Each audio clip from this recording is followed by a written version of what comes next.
এখন যে রেসিপিটা করছি এটা কাঁচা ছোলার ডালের বড়া দিয়ে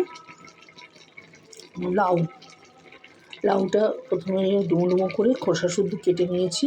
তারপরে কালো জিরে ফোড়ন তেলে দিয়েছি, সর্ষের তেলে একটু কাঁচা লঙ্কা দিয়েছি, টমেটো দিয়েছি আর হলুদ, একটু মিক্স মশলা আর একটু সামান্য আদা দিয়েছি আর নুন মিষ্টি স্বাদ মতো দিয়েছি। দিয়ে তারপরে যখন এটা ফুটে উঠেছে তখন কাঁচা ডাল বড়া আকারে এগুলো দিয়ে দিয়েছি, দিয়ে ঢাকা দিয়ে দিয়েছি।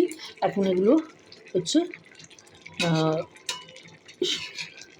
ভাবেতে সেদ্ধ হয়েছে, একটু উল্টে দিচ্ছি সেই জন্যে আর একটা পিঠ বড়াগুলোর দিয়ে আর একবার ঢাকা দিয়ে দেবো। এটা ঝোলঝোলই হবে, ভাতের সাথে গরম ভাতের সাথে খুব ভালো লাগে গরমকালে খেতে।